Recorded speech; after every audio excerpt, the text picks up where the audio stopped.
Yay! Video number 6! Welcome to the PSP Success series. I'm Rosie, and if you're here, it means you're ready to begin with Chapter 3 from your PSP report.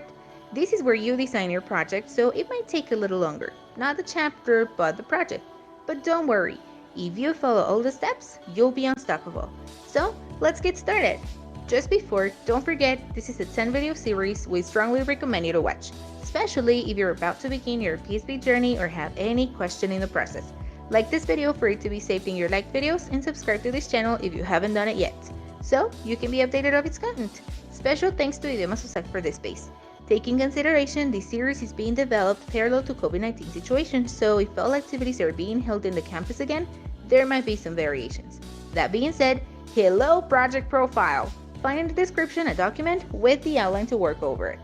Your project profile, understood as your action plan, must present the answers to the following questions. What? The title. Where? The place or beneficiary institution.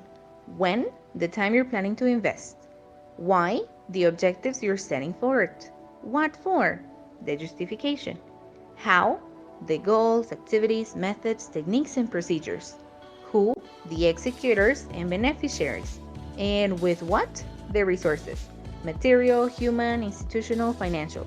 Remember before starting that your project proposal must be presented and authorized by the beneficiary institution's authorities before you begin doing anything.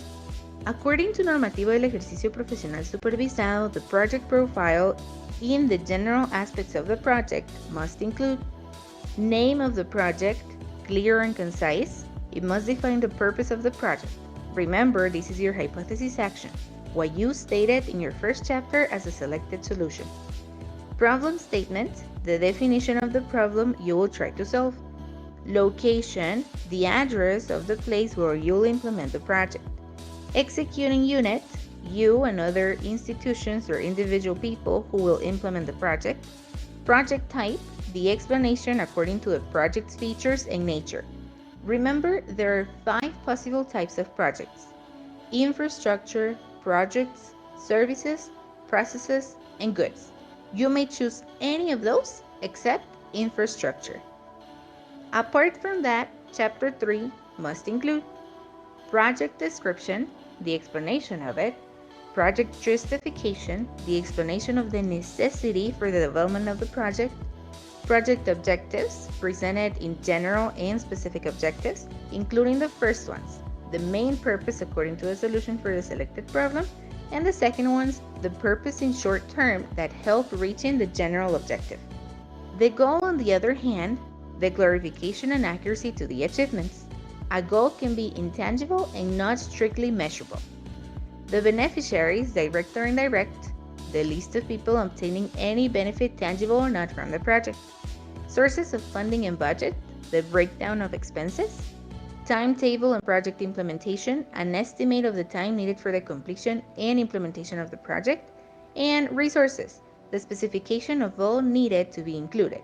Human resources, material resources, physical resources, and financial resources. Once your Chapter 3 is completed, you are all set to start working directly in the project. Remember, all these should be approved by your advisor, so make sure to contact them whenever you have an idea of the project you're ready to start developing. You must approve your outline first, so you can start developing your draft and then your final copy.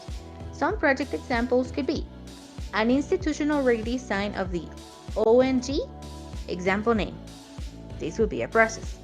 Recovery of the cultural customs from place X. This would be a service. Didactic guide from course X for example institution. This would be a project. Rearrangement of an English laboratory for school X. This would be goods. Have in mind the project must always have a continuity.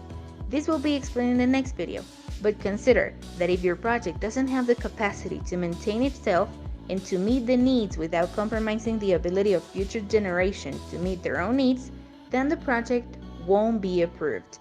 Consider all these when designing it.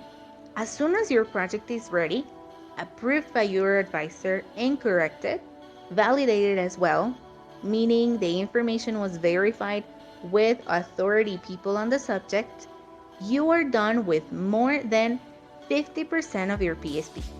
getting closer and closer to finish each day, so continue working. Go and watch the next video so you can continue approaching your PSP success. This was Rosie. See you in our next video.